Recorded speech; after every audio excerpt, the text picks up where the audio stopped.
Picture this: a vehicle so massive, so unapologetically aggressive, that it could make environmentalists physically ill just by driving past. A machine that turned gas stations into crime scenes of consumption, burning through fuel like it was going out of style. And here's the twist: it did go out of style. Spectacularly. The Hummer didn't just fade away. It was murdered by the very culture that created it. This is the story of how America's ultimate power symbol went from unstoppable icon to public enemy number one in less than a decade.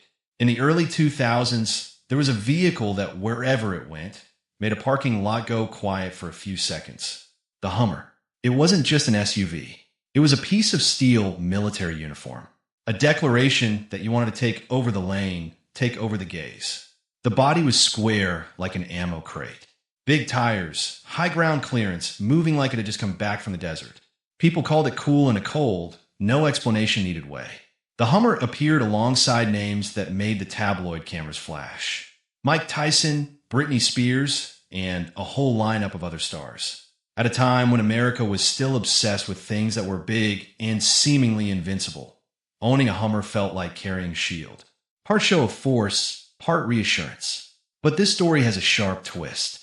What was once a symbol of street power vanished after just a few years. By 2010, Hummer had ceased production entirely. So what happened right then? The seeds of its decline were already quietly taking root. After the Vietnam War, the U.S. military began to look back at the legendary Jeep with a respect tinged with worry. The Jeep had done its duty in a different era, but now it was showing its limits. Not enough pulling power when carrying heavy loads, not enough protection as firepower and threats grew more complex. The military needed something that wasn't just a vehicle, but a platform that could shift with the mission. Carrying troops, carrying cargo, towing equipment, mounting communication systems, and most importantly, increasing the survivability of the people inside. As the 1980s began, the Pentagon pushed a large-scale replacement program. This wasn't about picking a new model and painting it military green. It was a ground-up design built to handle every scenario. The result was a contract worth about $1 billion signed with AM General. Out of it came a name as long as a line of text in a technical document: High Mobility Multi-Purpose Wheeled Vehicle. But the troops didn't use the terminology. They shortened it to a word that sounded tight, hard, and very metal: Humvee. It was bigger, wider, better at carrying loads, and more flexible in its roles. It could be a troop carrier. It could be a logistics vehicle. It could be a command vehicle. And when needed, it could carry weapons like an extension of its body.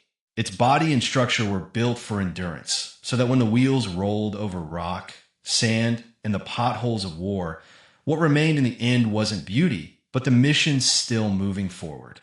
As the early 1990s arrived, the Humvee no longer sat quietly inside bases. The Gulf War put it on television day after day, square-bodied, high-clearance convoys grinding across the desert as if nothing could stop them. Arnold Schwarzenegger was filming Kindergarten Cop at the time. During a trip through Oregon, he saw a convoy of military Humvees in real life. Tires grinding, the vehicles moving like walking blocks of steel. For Arnold, it wasn't just cool like some new toy. It stirred an old memory from his time in the Austrian army, when he had driven tanks and grown used to the feeling of commanding a heavy machine that obeyed without hesitation. Some people looked at the Humvee and saw war. Arnold looked and saw mechanical power, the kind of feeling that slows your heartbeat down with confidence. And he didn't stop at admiring it. Arnold began pushing AM General to build a civilian version, something that could roll through city streets, not just across the desert. It was a pivotal shove. When an A-list star talks about a vehicle as if it's a symbol, that machine instantly gains a new life. The result came faster than anyone expected. AM General agreed to produce the civilian version, and Arnold became the first civilian to own a Humvee, with Terminator printed on it, and legally drive it on the road. The year 1992 marked a turning point. The Hummer officially went on sale. The price could reach $100,000, a number that made a lot of people hold their breath at the time. But Hummer buyers weren't paying for comfort. They were paying for the feeling of owning something like no one else. Behind the wheel, You didn't feel like you were driving a luxury vehicle. You felt like you were operating a piece of working equipment.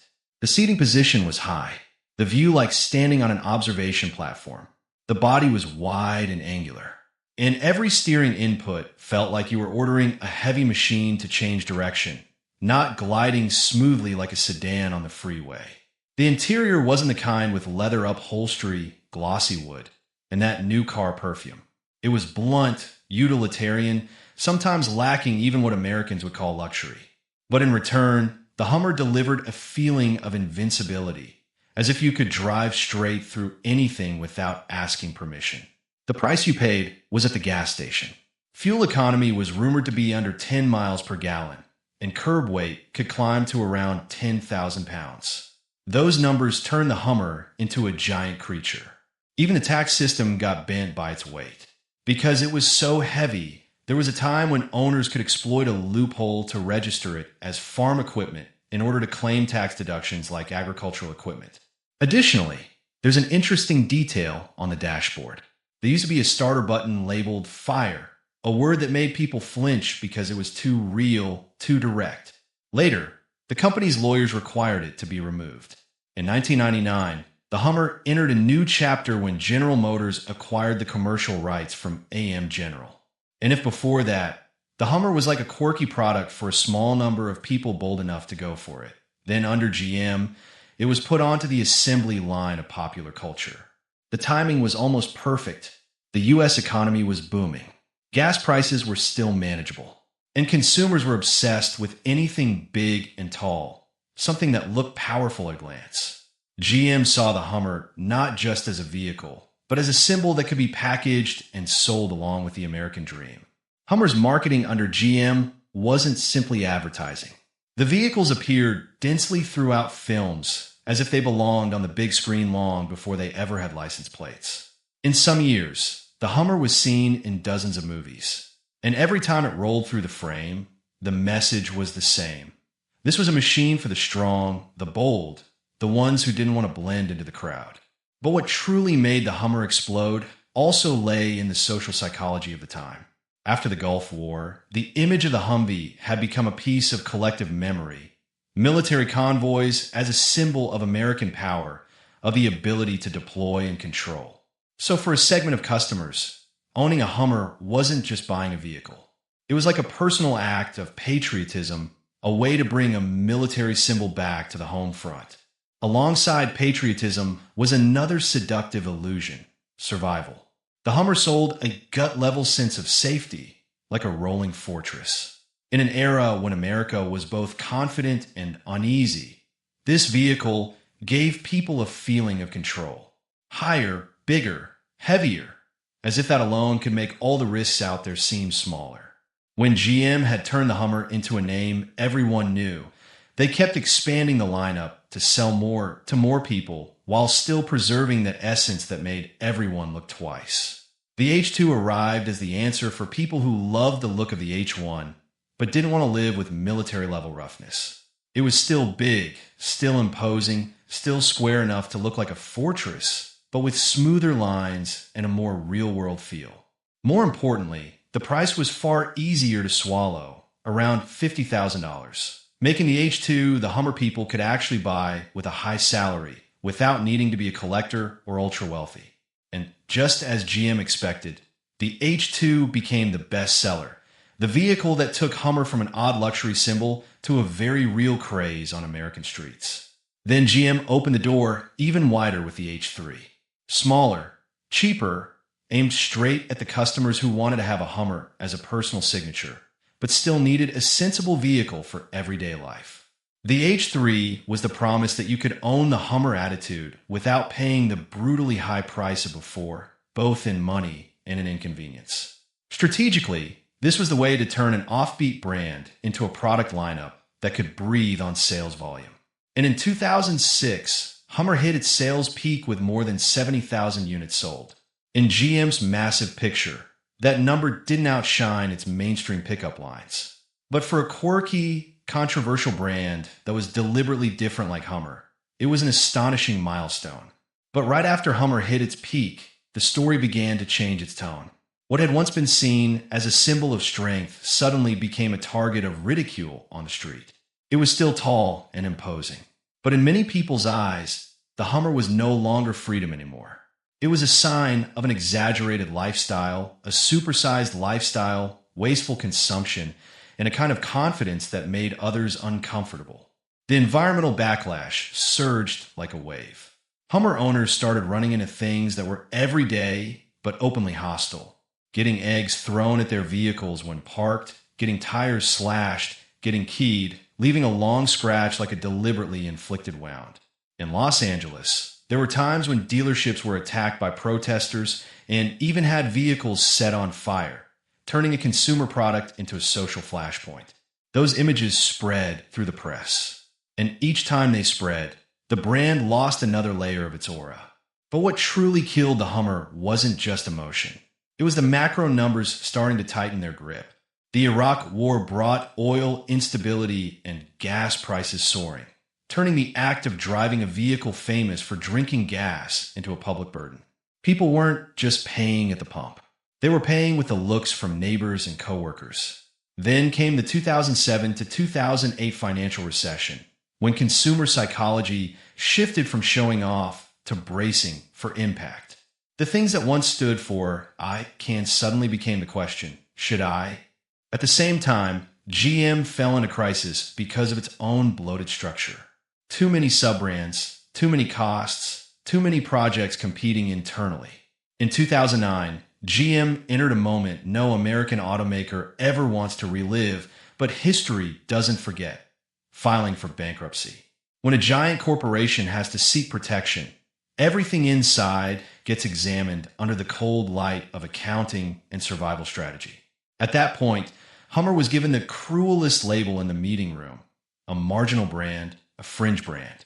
It wasn't the line that kept the corporation alive, not the heart of its technology, but something that consumed marketing and R&D budgets while carrying an increasingly heavy image risk.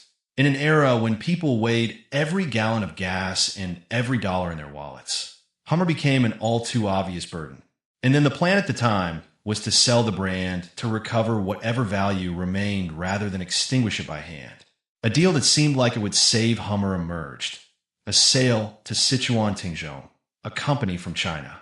The news sounded like a strange script twist. An icon that was so American might change hands to a rising market, as if history wanted to try a different road. But that deal ultimately failed. When the transaction collapsed, GM no longer had any clean options left. With no buyer, there was no reason to keep pouring money into a name that was losing its pull, and there was even less time to wait for the market to circle back to gas guzzlers. By 2010, Hummer officially came to a stop, shutting down Hummer production completely.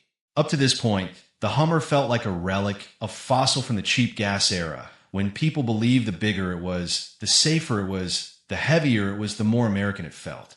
It sits in memory like the hard slam of a door closing on a bygone era. But American car history rarely ends with a period. It usually ends with an ellipsis and then returns in another form. From around 2013 onward, the full-size SUV market rebounded noticeably. Americans returned to vehicles that were tall, wide, and versatile.